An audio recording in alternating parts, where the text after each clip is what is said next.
Olá, sejam muito bem-vindos a mais um podcast Papo de Gestão. Eu sou Otávio Siqueira, consultor empresarial, e o nosso convidado de hoje é nada mais, nada menos que o empresário casado, pai de 2 filhos, atual sócio-líder da prática de CRM na Deloitte Digital Brasil, Darliton Júnior. Ele que foi professor de infraestrutura, desenvolvedor, líder de times de desenvolvimento, arquiteto de software e decidiu empreender na CB Cloud, empresa do setor de tecnologia. Seja muito bem-vindo, meu caro. Obrigado pelo convite, prazer.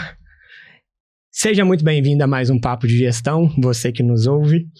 E hoje vamos falar dos desafios da aceleração e da transformação digital, integração entre as estratégias e tecnologia, carreira e sempre muita gestão. Bom, vamos lá. Vamos começar aqui. Gostaria que você contasse um pouco para a gente como tudo começou. Quem é o Darliton? A trajetória, a carreira um pouco acadêmica, né, de professor, como você mencionou. Propósito, identidade. Conta um pouco para a gente dessa história maravilhosa. Antes de mais nada, obrigado. Prazer estar aqui. Prazer é nosso. Bom, eu acho que a parte mais importante de mim você falou, né? Eu sou casado e tenho 2 filhos. É isso aí. Depois disso, a vida começa. É isso aí. Bom, eu voltando muito tempo atrás ali, eu iniciei a minha carreira, minha trajetória 2004, 2003, comecei a trabalhar com infraestrutura ali antes, até um pouco antes de formar, até um pouco antes de entrar na faculdade. Eu entrei na faculdade em 2006, sou formado em Ciência e Computação pela Universidade Federal de Minas Gerais, e comecei a trabalhar ali por meados de 2010, um pouco mais estruturado com tecnologia voltado para a infraestrutura. Acho que eu tive uma crise no meio da faculdade, acho que todo mundo tem um pouco disso durante a gente é muito novo ainda, né, tá aprendendo, tomando algumas decisões na vida. E eu acabei optando tive um momento ali que eu tive uma epifania e falei, cara, não vou mexer com tecnologia, eu preciso trabalhar um pouco mais com pessoas. E eu parei o curso de tecnologia e fui fazer Direito. Aí eu fiz... Direito? Eu fiz faculdade... Que reviravolta. Eu fiz na faculdade, fiz o vestibular, ainda estudando, né, ainda fazia Federal na parte da manhã. Acabei não falando um pouquinho antes, meus pais têm uma indústria gráfica, então eu trabalhei na infância e na adolescência com os meus pais ali, na adolescência principalmente com os meus pais, na indústria gráfica deles. Legal. E nessa época eu tinha 18, 19 anos, e eu estudava computação na parte da manhã e trabalhava na parte da tarde com meus pais na indústria gráfica, fazia estágio à noite trabalhando com tecnologia. Parei o estágio, fiz o vestibular, parei o estágio e entrei para a faculdade de Direito, na Pontifícia Universidade Católica aqui de Minas também. Aqui também em Belo Horizonte, né? Legal. Comecei a fazer o curso de Direito em paralelo com o curso de computação. Eu de uma conversa com meu pai, que meu pai falou assim, olha, você não está feliz, você pode até fazer outro curso, eu te ajudo a pagar. Não tinha condição de pagar o curso na época, né? Eu te ajudo a pagar, mas você não pode largar o que você começou antes. Então... eu fazia computação na parte da manhã, à tarde eu ia para a gráfica trabalhar com os meus pais e à parte da noite eu ia para a PUC para fazer Direito. Então, rotina, hein? Eu cheguei a ter tive um semestre em específico que eu fiz 14 matérias, foi um caos. Ô, louco. Mas por volta do 5º, 6º período na PUC, eu já tinha certeza que o que eu queria mexer na minha vida era computação. E aí voltar a ter a conversa com meu pai e falar, pô, pai, eu acho que eu vou parar com o curso de Direito. Aí ele falou assim comigo, não, agora eu paguei até aqui. Você vai concluir. Ele não queria que você parasse. Ou seja, o lema do seu pai é, você vai até o fim em tudo que você começou. Aí, eu formo em computação em 2011 e formei em Direito em 2013, meio de 2013. Apesar da formação em Direito, a prática em Direito de fato eu nunca tive, nunca cheguei a trabalhar de fato com Direito. Não exerceu. Não exerci. Nem exame de ordem, nada disso eu fiz. Apesar da gente na parte de consultoria, você usar o direito no seu dia a dia, porque a gente trabalha com contrato com alguma frequência e o direito me ajudou a interpretar algumas coisas em alguns contratos que foram importantes na minha vida. Então, não foi perdido o curso de direito. Você já está respondendo uma pergunta aqui. Interessante. Então, o direito te ajudou? Ajudou bastante. Ajudou muito. Ajudou em muita coisa. Legal. Sobretudo aí, né, na época de CB, que... Bom, vamos chegar lá. Sim. Eu formo em computação e começo a trabalhar com computação muito focado na área de infraestrutura. E trabalhei ali com a infraestrutura mais ou menos 1 ano e meio, 2 anos. Quando surgiu uma oportunidade no antigo Cevil, quem é da área de tecnologia talvez vai lembrar do Cevil aí, era um site de emprego, né? Era como se fosse o LinkedIn de hoje. Interessante. E surgiu uma oportunidade de emprego ali no Cevil e eu fui trabalhar pela primeira vez com CRM, com atendimento a cliente. E ali eu me descobri, né? Eu descobri que o que eu gostava de fazer de verdade era entender os problemas dos meus clientes e achar a solução para os problemas deles. A computação, a tecnologia, ela veio a reboque. Né? Eu acho que o que eu gosto de fazer, não tenho certeza que o que eu gosto de fazer, o que eu faço bem é isso.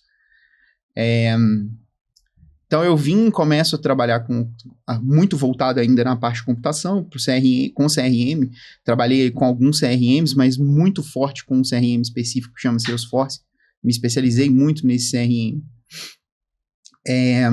E comecei ali, né, com desenvolvedor, trabalhei com gestão de equipes, liderança de algumas equipes, e em 2016, 2017, 2015. Em 2015, surgiu uma oportunidade de emprego para trabalhar numa empresa que era um braço de tecnologia da Ambev, só que era uma proposta de emprego para ir para Santa Catarina. Eu tinha que mudar de cidade. Até então você estava em Belo Horizonte? Até então, morava e trabalhava em Belo Horizonte. Morei a minha vida inteira, vivi a minha vida inteira aqui, né? Certo. Aí eu já namorava com minha atual esposa e a gente conversando, vamos, não vamos, faz sentido, não faz? Bom, tomamos a decisão em conjunto de ir, a gente namorava na época. Ainda namorados? Namorados ainda. Ela ficou 2 meses aqui, eu voltei 2 meses depois, casamos e ela voltou. E ela foi lá pro sul comigo, ficamos ali 1 ano e meio, mais ou menos, no sul. E eu volto para Belo Horizonte depois de novo, porque um ex-chefe meu me chamou para abrir uma empresa. Então, ele me procurou e falou assim, então eu quero abrir uma empresa aqui em BH e queria que você viesse fazer parte disso. E aí ele me fez essa proposta, eu fiz um post no Instagram vindo para Belo Horizonte, passar uns dias com meus pais, estava de férias, fiz um post, ele viu o post, me ligou, falou assim, eu queria conversar com você, foi na casa dos meus pais, aí conversamos lá na casa dos meus pais, e ele me chamou para fazer parte da CB Cloud. A CB Cloud ainda era uma empresa que estava nascendo ali, né, eles tinham, eram 5 pessoas, eu entrei para ser a 6ª pessoa ali na empresa, quando eu volto para Belo Horizonte, no fim de 2016, início de 2017, por aí, uma coisa nesse intermédio aí. Uhum. Não vou lembrar exatamente as datas. E aí eu começo a trabalhar na CB Cloud, que era uma empresa de consultoria empresarial voltada para atendimento ao cliente, voltada para a CRM. Né? Isso em 2000. Aí a gente começa pequeno, os desafios de toda pequena empresa no Brasil, né? Lidar com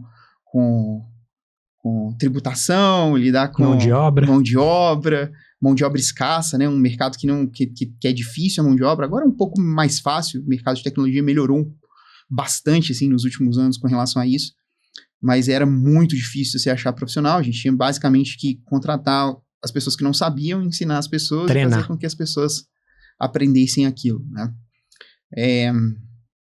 Então a gente começa ali com 6, 7 pessoas, vamos evoluindo. No meado de 2018 a gente vai ter umas 20 pessoas no time. Aí a gente teve uma intercorrência de uma empresa em Portugal que contratou 6 pessoas do nosso time. Tipo assim, a gente tinha 20 pessoas, a empresa veio e contratou 6 pessoas do nosso time. O time acabou. Né? Não, mas quando você fala contratou, ela desviou. Ela desviou as pessoas. Pra né? não falar Exatamente. Aliciou as pessoas. Ela capturou. Para o nosso time. Eu lembro que nessa época a gente já estava começando a atender algumas grandes empresas aqui em Belo Horizonte. Então a gente atendia, por exemplo, CEMIG já. Eita. E eu lembro que eu tinha 3 pessoas na CEMIG e eu tive que cobrir essas 3 pessoas. Então, assim, eu trabalhava 24 horas por dia e noite, de segunda a segunda, até a gente conseguir reconstruir essas coisas, reconstruir a equipe, trazer a equipe de novo e reorganizar tudo. Né? Em 2019, final de 2019, a gente já devia ter umas 40, 50 pessoas na equipe, e aí estoura a pandemia, né? A gente já começava a ter ali alguns players significativos, sobretudo aqui no estado de Minas. Então, assim, aqui no estado de Minas, a gente atendeu muitas empresas grandes dentro do estado. Então, empresas de transportes, bancárias, então, muita gente grande aqui dentro. Vários setores. Dentro do estado de Minas e de vários setores diferentes. Né? A gente se especializou no setor de construção, então, praticamente todas as grandes empresas de construção a gente acabou atendendo. Mas estoura a pandemia, a gente tinha umas 50 pessoas, aquela confusão, sai, não sai, o que faz, o que não faz, né? Então, fizemos um acordo com o time e mantivemos todas as pessoas do time. Né? Ponto importante para quem quer empreender é lembrar sempre que a empresa precisa de ter dinheiro, o sócio não. Interessante. Porque os problemas acontecem, né? E a gente precisa estar preparado para arcar com os problemas na hora que os problemas acontecerem. Sim. E se a gente não tivesse feito o caixa que a gente fez na empresa antes da pandemia estourar, certamente a gente não teria aguentado a pressão da pandemia e talvez a gente tivesse morrido ali naquele momento de estouro da pandemia. As coisas se apaziguaram relativamente rápido, em 4, 5 meses o novo normal já tinha sido estabelecido, né? A gente já tinha se reorganizado como empresa e como pessoas, como a gente teve uma facilidade muito grande de se organizar nisso, porque a gente já trabalhava home office, né? Então, a gente já tinha 50 pessoas e as 50 pessoas trabalhavam home office. Então, o novo normal já era o nosso normal. Sim. Né? Então, rapidamente, a gente conseguiu se reorganizar e depois dessa reorganização, a gente cresceu bastante, chegamos a ter ali 120, 130 pessoas na equipe. Então, de 20 pessoas? De 6, né? Saímos de 6 a 120 pessoas, Isso em 2021, mais ou menos, quando a Deloitte faz o convite pra gente ser incorporado a Deloitte, e a gente passa a fazer parte da Deloitte. Né? Deloitte, uma das maiores aí mundiais, a maior né? consultoria, a maior empresa de prestação de serviços do mundo, né? A Deloitte. E é consultoria e auditoria, né, Dá?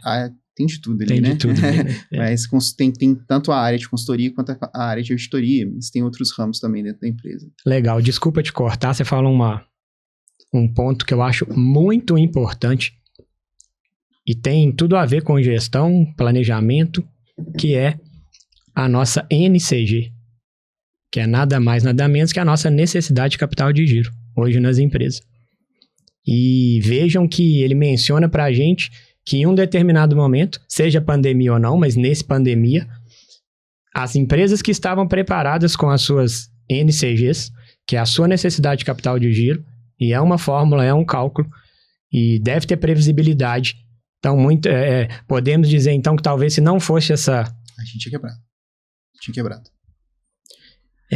Muito legal. Muito importante essa informação para os ouvintes. O mais importante é você pensar que, como empreendedor, você não é responsável pela empresa.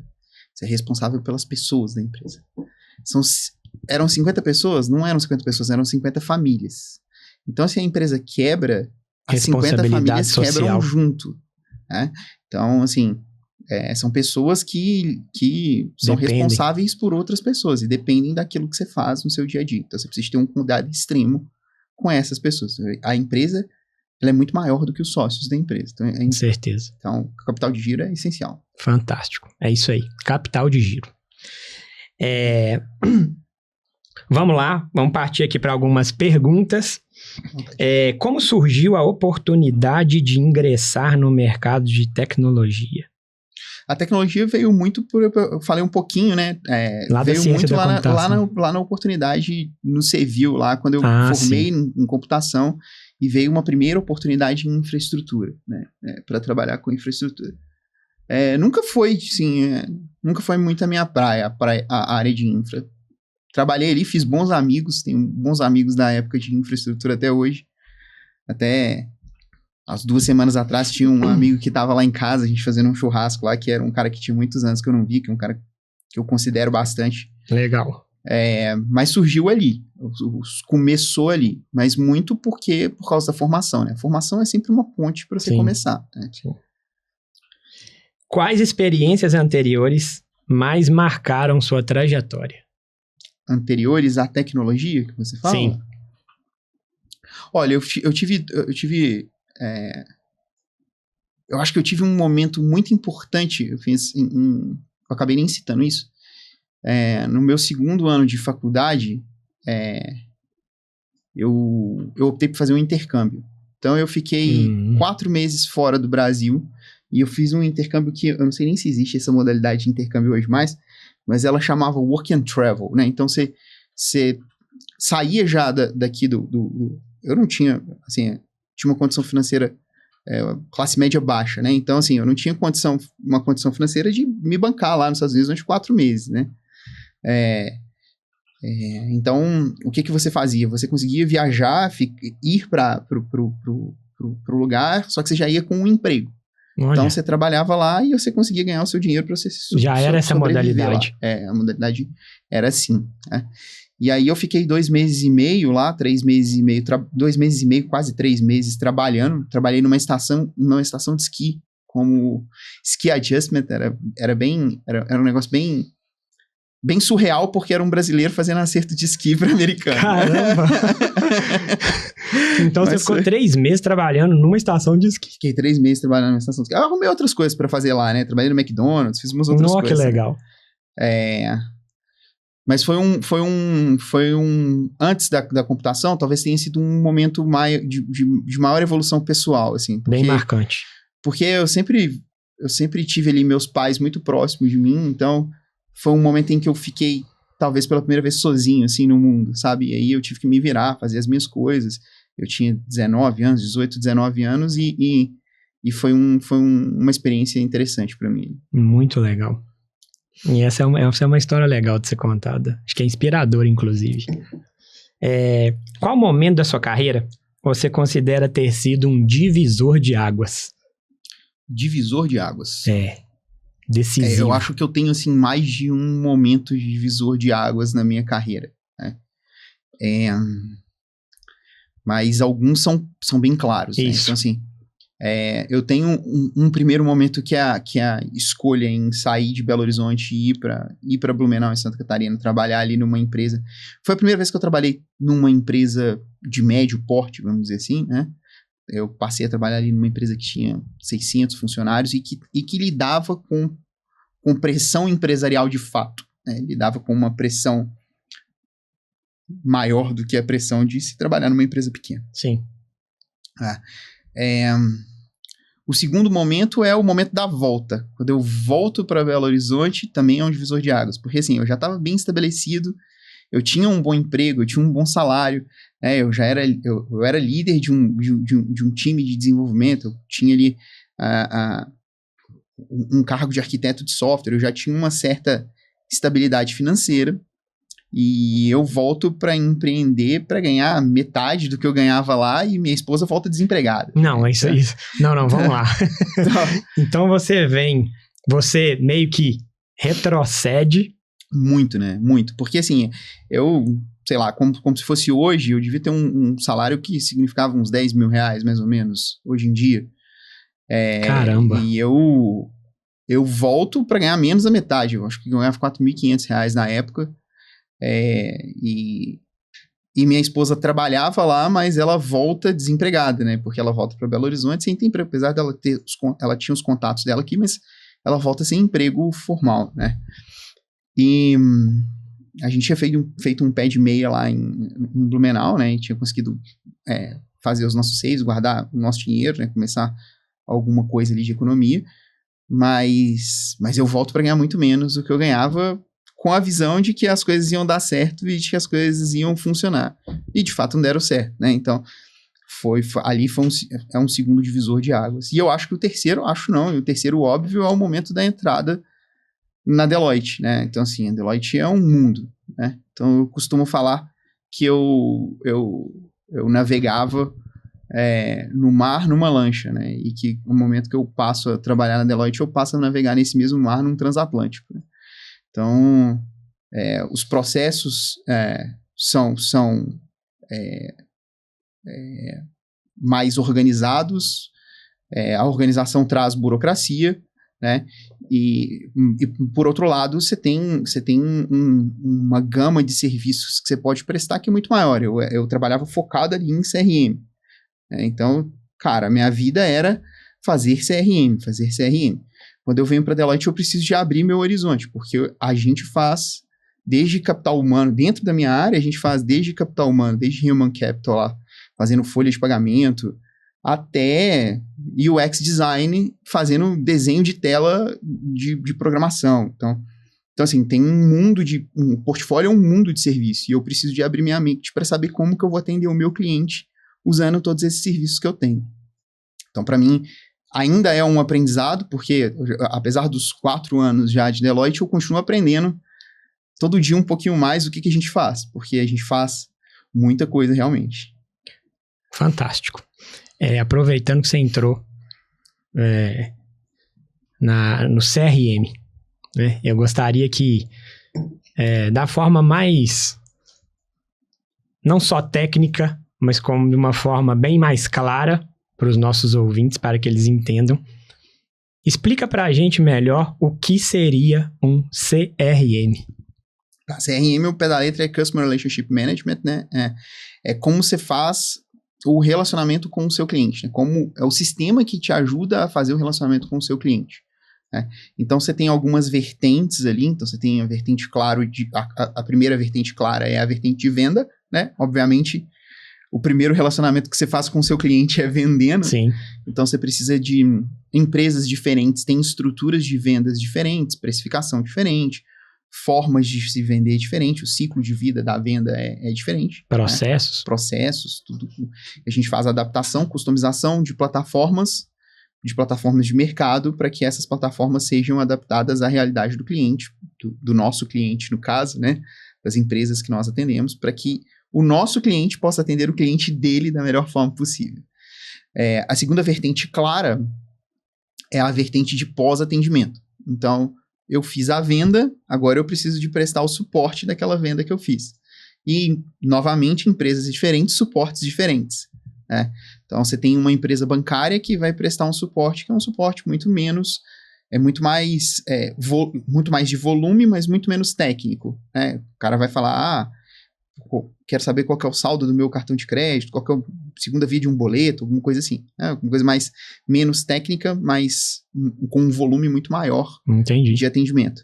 E você tem outros clientes que são extremamente técnicos. Então, quando você vai para uma empresa, por exemplo, para uma grande mineradora, ela tem clientes que são clientes gigantes também. Né? Os clientes dela são clientes enormes, tá? Tanto quanto ela. E a forma de você fazer um pós-venda para esse cliente enorme é muito diferente de você fazer uma abertura de ticket, um atendimento pro B2C, né?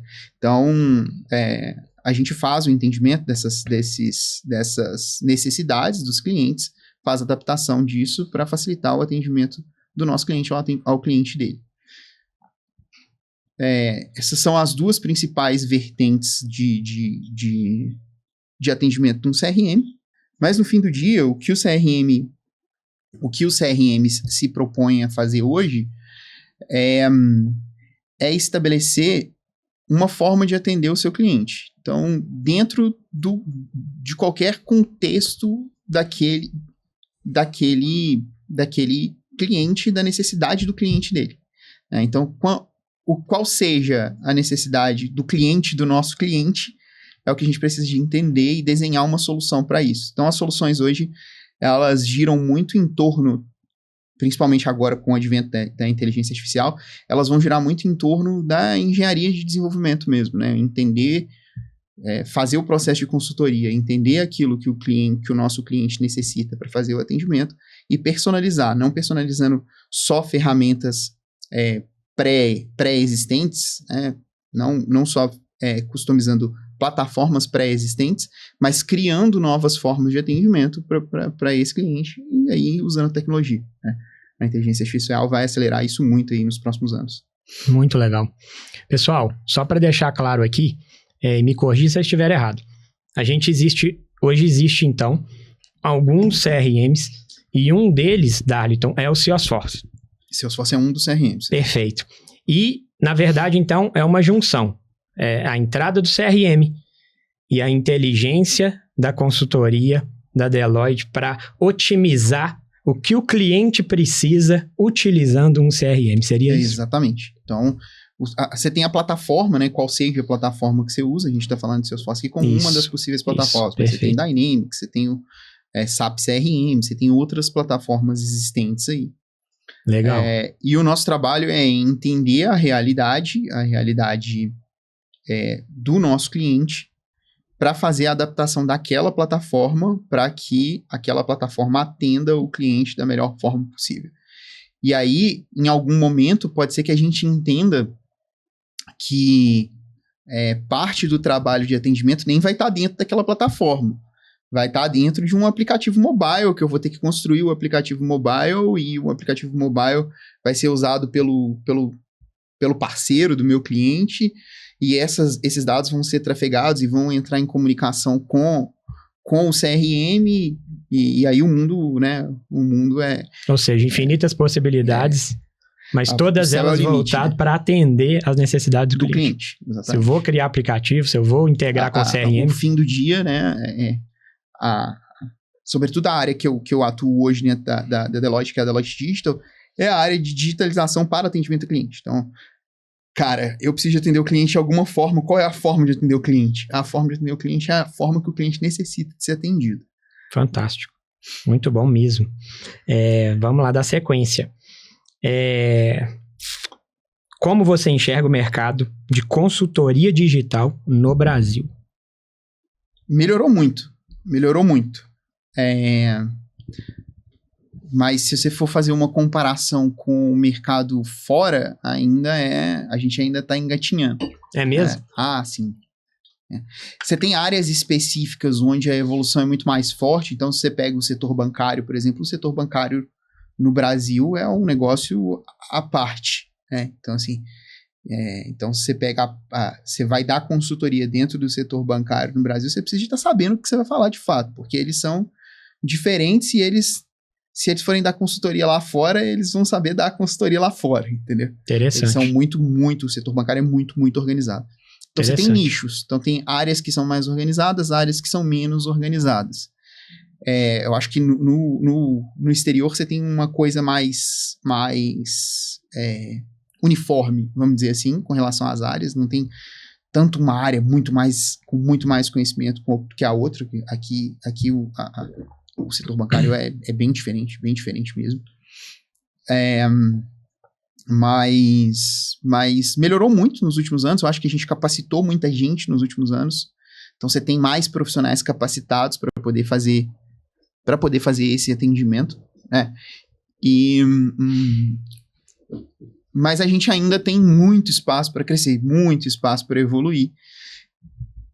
Sobretudo porque o paradigma de atendimento ao cliente vai mudar, né? Quando eu falo de consultoria, aí eu vou puxar a sardinha um pouco do meu lado, né? Porque eu vou falar de consultoria em atendimento ao cliente. O paradigma de atendimento ao cliente vai mudar, porque a inteligência artificial vai fazer o paradigma de atendimento ao cliente mudar, né? Você não vai saber se você está falando com um ser humano ou com um robô mais daqui a pouco tempo.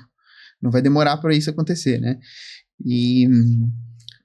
E esse aspecto ele vai vir em todos os âmbitos, não vai ser um negócio só escrito, porque hoje é um negócio muito mais escrito, né? Você fala com o robô, normalmente você está falando por escrito com o robô, né? Isso vai vir por voz, então você vai ter atendentes virtuais. Assim, a gente tem um projeto com um banco onde a gente fez um trabalho para colocar um atendente virtual que conversa de fato então é um avatar de fato, né, que vai conversar com a pessoa para entender se aquela Conversar mesmo? Conversa mesmo. Né? Para entender se aquela pessoa tá fazendo alguma coisa errada ali na hora que ela tá fazendo o pedido de crédito dela. Então tem toda uma tecnologia e inteligência artificial implementada por trás para poder resolver isso. Fantástico. Aproveitando o gancho, não tá no nosso script, mas vou te perguntar. Essa é uma pergunta que, inclusive, eu venho fazendo nos podcasts, que é: até onde você acredita que a IA, o avanço da tecnologia, pode ou não prejudicar a humanidade, até no sentido de empregabilidade? O que você acha? Eu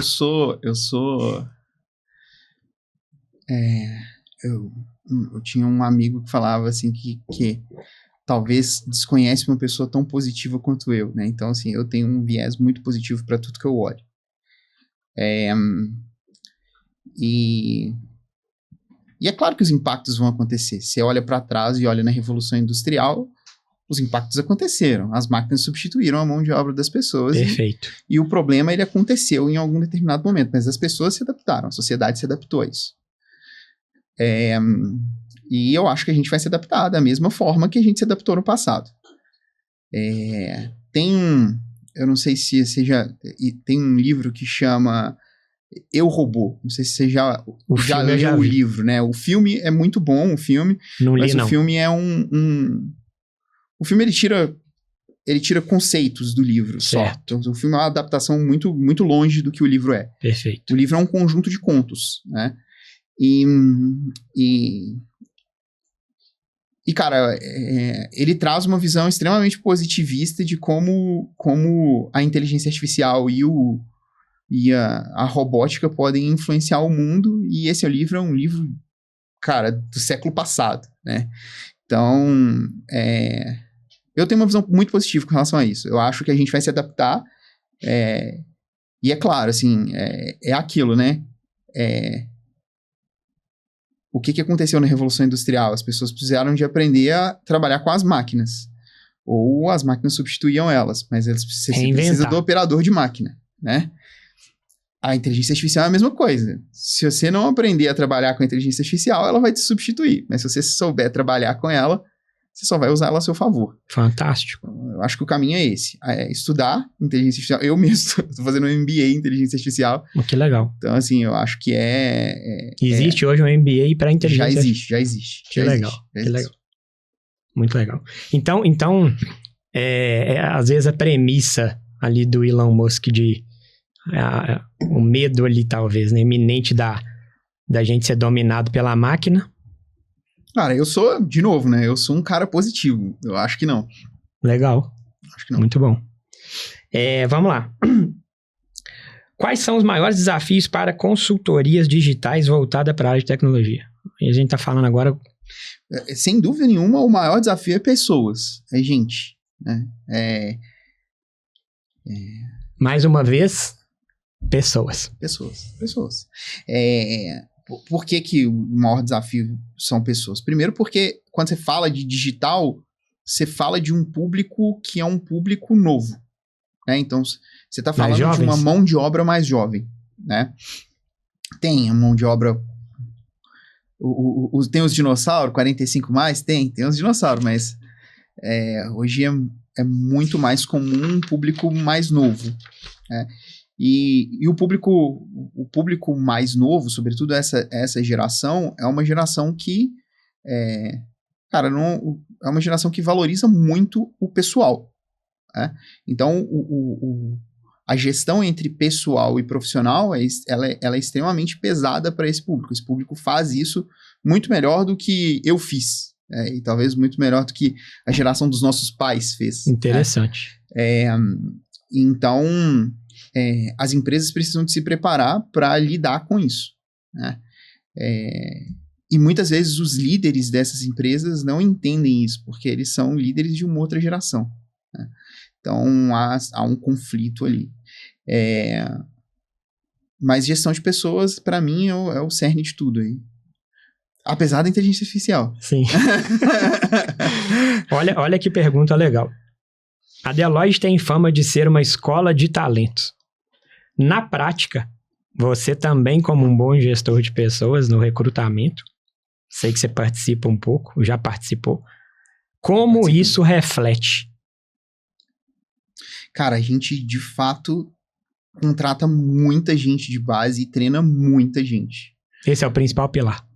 Eu acho que isso é básico para toda consultoria, não só para assim, a Deloitte faz muito bem, mas eu acho que toda consultoria, qualquer consultoria deveria pensar em fazer isso. Se não faz, legal, tá indo pelo caminho errado, né? Porque, assim, vai existir o projeto que você vai precisar de achar o cara com o fit perfeito para aquele projeto? Vai existir. Mas, em geral, essa pessoa que você vai ao mercado e traz ela pronta do mercado, ela vem com uma outra cultura, que não é a cultura da sua empresa. Né? E a cultura é extremamente relevante. Né? Então, assim, quando você treina a pessoa dentro da empresa, você põe a pessoa, você mostra a pessoa qual é a cultura da sua empresa. Né? E a pessoa é criada ali dentro e entende os conceitos básicos para se trabalhar dentro daquela cultura. Muito legal. Cara, então a empresa já tem o viés de cultural, de treinamento. Tem. A gente tem processos para isso, treinamentos complexos. Essa semana eu assisti um treinamento que eu chamei até minha esposa. Falei assim, olha isso aqui, olha esse treinamento aqui, isso é um treinamento do Global, né? Falei assim, se pegar uma pipoca ali, eu assisto esse treinamento como se fosse um filme. Treinamento super bem desenvolvido, um trabalho excepcional ali do time do Global que fez o treinamento. Então, assim, legal. Tem muita coisa muito bem feita. Muito bom. Dardo, conta pra gente quais projetos ou um case de sucesso você puder compartilhar conosco, claro, sem quebrar a confidencialidade aí. Cara, então, assim, projetos, né? Eu acho que os projetos que mais marcam são os projetos onde acontecem transformações revolucionárias, né? Você pega um negócio e transforma da água para o vinho. Isso aí. Ou os projetos que têm escala muito grande, né? Então, porque assim, você pode pegar um projeto, eu vou te dar um exemplo, tá? Nós fizemos um atendimento, nós fizemos um projeto entre 2019 e 21, 19 e 21, 19 e 22. 19 a 22, não, 20 a 22, porque eu lembro que o projeto começou 5 dias antes da pandemia estourar. O projeto começou e 5 dias depois do projeto começar, fechou tudo aqui em Belo Horizonte. Então foi 2020 e rodou até 2022. Foi um projeto que foi conduzido com, 8, 9 pessoas. Mas foi um projeto que no fim, a empresa que a gente era uma empresa do setor bancário. No começo do projeto, a gente tinha, o banco tinha cerca de, 1 milhão de clientes, 1 milhão e 200 mil clientes. E a gente entrega o projeto em 2022, quando a gente sai e o banco assumiu aquilo e tocou sozinho aquilo ali, depois de 2022. A gente sai, o banco já tinha na época quase 20 milhões de clientes. Eita! Então você faz ali uma transformação. A gente trabalha com atendimento a cliente, né? Então, imagina o que é você transformar um atendimento de 900 mil pessoas para 20 milhões de pessoas. Pessoal, 900 mil pessoas para 20 milhões de pessoas. É um crescimento absurdo. E eles continuam crescendo exponencialmente. Esse é um case muito legal, mas não é um case de volume de atendimento, mas não de volume de pessoas. Certo. Né? E aí, assim, é muito mais fácil você gerenciar um time de 8, 9 pessoas e fazer a entrega do que você gerenciar um time de 70, 80, 90 pessoas para fazer uma entrega. Isso para um cliente específico. Para um cliente específico. Então, a gente atendeu um cliente... a gente atende ainda até hoje, a gente atende esse é público, então não tem problema. A gente atende a Petrobras Então, é um cliente hoje que a gente deve ter lá dentro hoje 130, 140 pessoas atendendo só CRM. Específico. Então, atendendo especificamente CRM, fazendo evolução do que é necessário ali dentro do CRM para os setores da Petro ali. E aí é case de sucesso em volume de pessoas, gerenciamento de pessoas, né? Então, assim, trabalho muito bom conduzido pela equipe lá. Maravilhoso. Essa pergunta, agora, pessoal, nós vamos entrar aqui no quadro de perguntas e respostas, que de fato são perguntas reais, verdadeiras, de pessoas que têm alguma dúvida referente ao assunto abordado. Então, nós vamos aqui agora iniciar com Éder Messias, de São Paulo, capital. Olha bem a pergunta dele. Até eu fiquei... Qual o futuro do Salesforce, partindo do princípio que a maioria das grandes empresas já possuem? É uma pergunta boa e... Eu também achei. E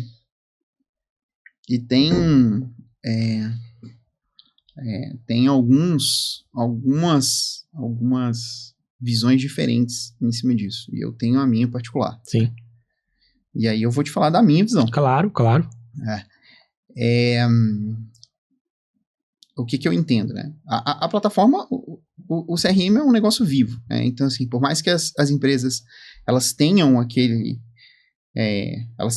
produto, o produto precisa de ser constantemente evoluído, reimplementado, alterado, modificado de alguma forma, né?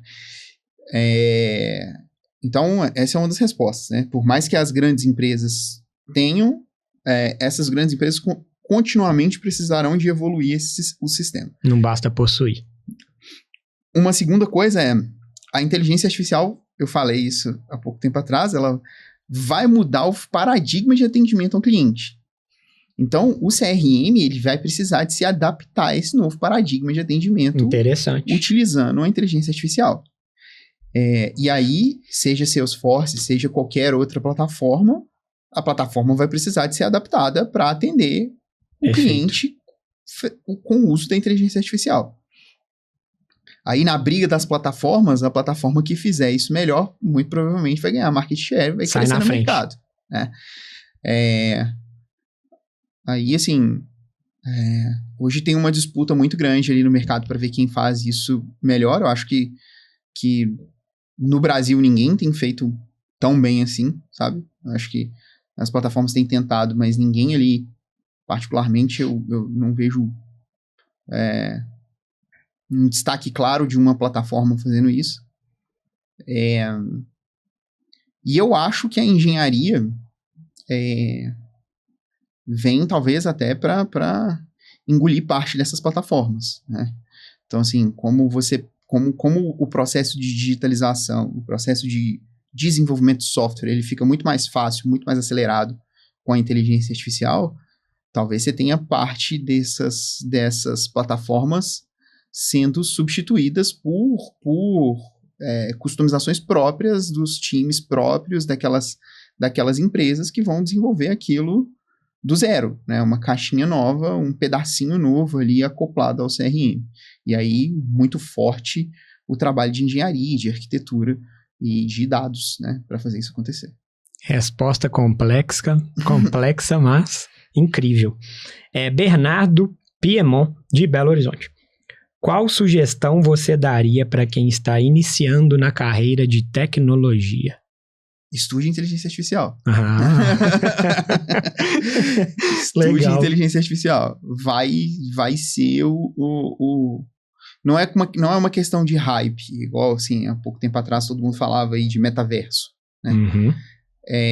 A inteligência artificial é muito diferente do que o... E assim, saiba os conceitos, entenda o que é inteligência artificial generativa, o que não é, para quando usar a inteligência artificial generativa, quando não usar. Então, assim, tem muita coisa, porque se fala muito em inteligência artificial, mas tem muito misunderstood aí, então as pessoas precisam entender um pouco melhor o que é. Então, estude inteligência artificial e entenda um pouco melhor o que é isso. Excelente, obrigado. Jefferson Souza, de Conselheiro Lafayette. Como faço para ingressar na Deloitte? Sempre foi um sonho para mim trabalhar em uma das maiores e mais conceituadas consultorias do mundo. Ó, eu vou contar uma historinha bem breve aqui. Vou ser bem rápido nessa historinha. Mas assim, eu fiz processo seletivo para Deloitte lá em 2003, 2004. Ó, que legal. Pouco antes de eu... Pouco depois, 2005, eu acho. Pouco antes de eu entrar na faculdade. E eu fui reprovado no processo seletivo. É mesmo? Então, assim, e eu entrei depois por um outro caminho muito diferente e hoje eu sou sócio da Deloitte. Então, assim, cara, existem caminhos, os caminhos são diversos. Então, assim, a gente tem, no caso da Deloitte, a gente tem planos de, programas de talentos, de novos talentos, a gente tem vagas soltas no mercado com frequência. Então, assim, entra lá no site, procura, cadastra seus dados no banco de talentos ali. Mas, assim, não desiste, porque a porta de entrada ela pode ser por outro caminho. Entendi, legal. Como foi a sua? Como foi a minha. Legal, gostei. Rosa Maria Silva, de Pouso Alegre. Sou da área da tecnologia. Senti que após a pandemia, o mercado mudou. Muitas pessoas conseguem trabalhar de home office. Para outros países com possibilidade de ganhar em dólar e até mesmo euro, sem precisar sair do país. Poderia nos contar mais sobre essas oportunidades? Essas oportunidades existem, de fato existem, né? Uma pergunta bem específica. Assim, eu tenho pouca experiência com isso, mas eu tenho amigos que trabalham para fora hoje. E aí, assim, é um entendimento do que você quer para a sua vida, né? Sim. Qual caminho que você quer seguir para a sua vida. Porque, de fato, você tem a oportunidade de ganhar em dólar, ganhar em euro e tudo mais. Mas se você tem uma visão de seguir numa empresa e seguir carreira, muito provavelmente não é o que esses empregos vão te oferecer. Então, assim, precisa muito de entender o que você quer para sua vida e procurar. Cara, eu quero ganhar mais dinheiro ganhar mais dinheiro trabalhando aqui e é isso para mim, ou eu quero buscar um negócio que talvez vai me evoluir no tempo e lá na frente eu posso chegar num lugar diferente. Então, são caminhos. Legal, gostei. Aproveitando aqui o gancho, como você vê essa mudança no mercado de trabalho híbrido? Presencial, home office. Como que você encara? Porque existe hoje parte do mundo das empresas, igual a Amazon, por exemplo, volta todo mundo. E CEO iFood, totalmente a favor ao home office. Tudo bem, negócios diferentes, mas eu queria saber sua perspectiva. Eu acho que para o mundo de consultoria, quando a gente fala do mundo de consultoria, o contato com a pessoa, o contato físico, o trabalho lado a lado é importante. Quando você vai entender um problema que alguém tem, às vezes vê a posição que a pessoa está sentada na mesa, às vezes vê como a pessoa interage com a tela, como que ela mexe no mouse, é tão importante quanto entender qual que é o problema de fato que ela tem. Uau. Então, assim, para consultoria, existem tipos de trabalhos... Vamos lá. Existem tipos de trabalhos diferentes. E para alguns tipos de trabalho, eu entendo que o home office atende completamente. Agora, para alguns outros tipos de trabalho, eu acho que é extremamente relevante o presencial, sobretudo quando você está lá do lado do cliente. Então, perfeito. O presencial, ele traz integração entre time, essas coisas morreram um pouco, as pessoas não se conhecem mais, às vezes você trabalha com uma pessoa 1 ano, 2 anos, onde você encontra a pessoa e fala, você é você, né? Verdade. Você não tem noção da altura da pessoa, você não tem noção de quem a pessoa é fisicamente. Então, você perde muito no contato físico, né? Mas assim, tentando responder, né? Tentando ser mais objetivo aqui na resposta. Para alguns trabalhos, o presencial é pouco relevante. Para outros trabalhos, ele é extremamente relevante. No meu ponto de vista, para o trabalho de consultoria, ele é extremamente relevante. Muito bom. Quais as competências um jovem profissional precisa desenvolver para se destacar na área de consultoria digital? Primeiro é aprender a conversar. Eu acho que talvez seja a primeira soft skill mais importante ali que alguém precisa de ter é aprender a conversar. O segundo é aprender a ouvir. Fantástico. Se você sabe conversar e sabe ouvir... Se comunicar bem, escutativa. Você consegue entender qual que é o problema do cliente e o que você precisa de fazer como consultor ali para solucionar. Aí saber tecnicamente talvez seja o terceiro viés ali de... Eu preciso de entender tecnicamente a solução para eu conseguir dar a solução para o cliente também. Fantástico. Às vezes a gente estava esperando outra resposta, mas a gente é surpreendido com algo bem grandioso, né? Olha que legal essa aqui. Você acredita que uma boa fluência no inglês possa ser um diferencial ou vantagem competitiva no recrutamento? É grande, com certeza. Isso é com certeza. Sobretudo para empresas multinacionais. Talvez se você estiver participando de um processo de seleção... É decisivo. Eu tenho clientes que não aceitam profissionais que não falem inglês. Então, assim... Para trabalhar com aquele cliente é uma exigência dele. Cliente é uma exigência do cliente que o profissional fale inglês. Então, assim, como que na minha vaga eu não vou considerar isso um diferencial? Eu preciso considerar. Muito legal. E fica a dica para você. É fundamental. Vamos estudar. Como lidar com pressão, prazos e clientes cada vez mais exigentes. Você falou da Amazon há pouco tempo aí, né? É o Jeff Bezos que fala que ele não sabe prever o futuro, né? O que ele sabe prever é o que ele não vai ter no futuro, né? Ele não vai ter um cliente que quer que a entrega dele demore mais tempo, que seja mais caro. Que legal. Então ele trabalha em eficiência, né? Fantástico. Eu acho que o trabalho em eficiência é o que vai dar a resposta para tudo. A gente precisa ser mais eficiente, cada dia um pouquinho mais eficiente para conseguir lidar com tudo isso aí. A eficiência vai diminuir a pressão, a eficiência vai diminuir a exigência do cliente, porque por mais que você seja eficiente e erre, o tempo que você gasta errando, você pode ir lá e ser eficiente em corrigir aquele problema. Então, assim, errar na consultoria é normal, é humano. Errar faz parte do processo. A questão é que você precisa de ser rápido para entender que você errou e rápido para corrigir o que você causou de problema. É isso. Eu acho que a eficiência é a resposta para tudo. Maravilhoso. Vamos para um momento aqui de perguntas rápidas. Livro ou filme que mais te inspira? Parece clichê, mas o livro que mais me inspira é Senhor dos Anéis. Que legal. Você pega a Sociedade do Anel, a Sociedade do Anel nada mais é do que um grupo de pessoas trabalhando em prol de uma coisa só para ter um resultado final, né, que é a destruição do anel. Né?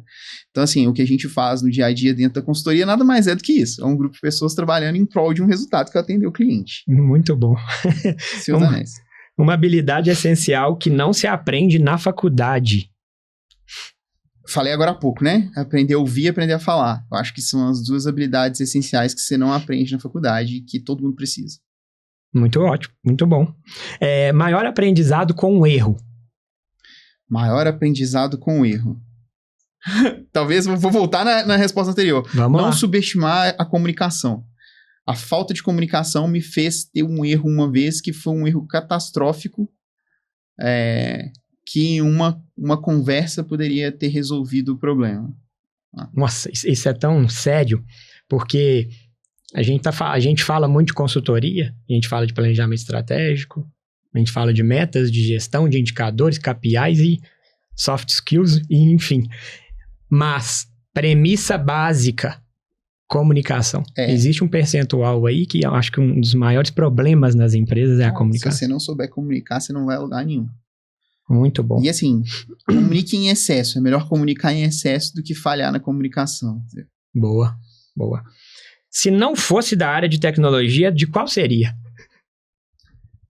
Já pensou, já parou pra pensar? Difícil, ou não seria? Difícil, hein? Se eu não fosse da área de tecnologia, assim, eu sempre fui muito da área de exatas, né? Minha cabeça sempre funcionou com a matemática. Então, eu acho que se eu não fosse de consultoria e de tecnologia, muito provavelmente eu ia trabalhar com alguma engenharia, alguma coisa assim, muito voltado para a matemática, muito voltado para as exatas ali, porque no fim do dia é o que... É como eu me entendo ali, com o número. Legal.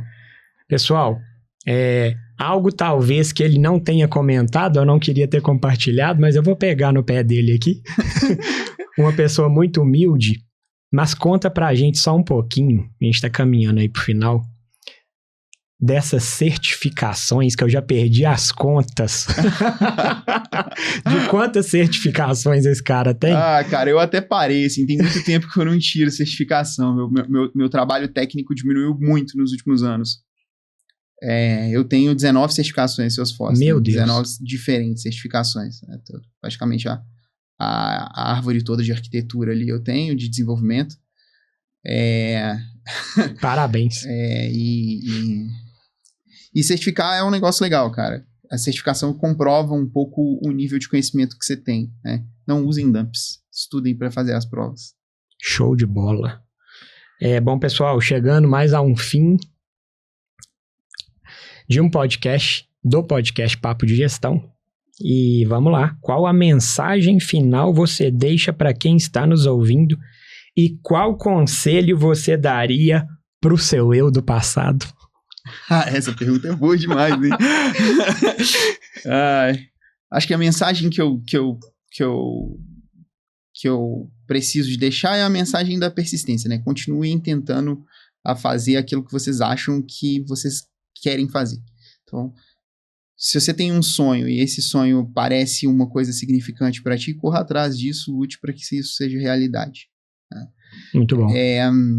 E qual que é a mensagem que o meu eu do passado talvez me desse? Talvez a mensagem seria: case mais cedo e tenha filhos mais novos. Uau! Fala um pouquinho melhor disso pra gente. Cara, a gente vive a realidade que a gente vive hoje é muito voltada. Às vezes a gente volta a vida da gente completamente para o trabalho, né? E eu particularmente ali falei, quando você me perguntou quais foram os seus divisores de água, né? Eu voltei isso muito para o meu lado profissional. Tá? Mas nada muda mais a sua vida do que saber que você está com a pessoa certa do seu lado e saber que você tem a sua prole ali para cuidar, para suporte, alicerce, continuar com o seu legado, sabe? Então, assim, minha esposa e meus filhos hoje são a base da minha vida. Então, tenham filhos. Lindo isso. Pessoal, é aquela premissa, a gente falando aqui de negócio, de gestão, se o seu negócio não resolve uma dor eminente do mercado, infelizmente, você não tem um negócio. É verdade. Né, Darlito? Bom, estamos indo aí, partindo para o final, nosso encerramento. Queria agradecer mais uma vez pela presença, por compartilhar esse vasto conhecimento. Pessoal, esse cara é um gênio, tá? Eu conheço ele há muitos anos, né? Eu sou suspeito para falar, mas de fato é uma honra você ter aceitado nosso convite, né? E eu gosto muito de você sabe disso. Que bom que a gente pôde se encontrar. Espero trazer você novamente para a gente falar sobre temas mais atuais. Claro. E é isso, te agradecer pela experiência, te agradecer por esse momento incrível. E é isso. Aqui o meu muito obrigado e até a próxima. Até.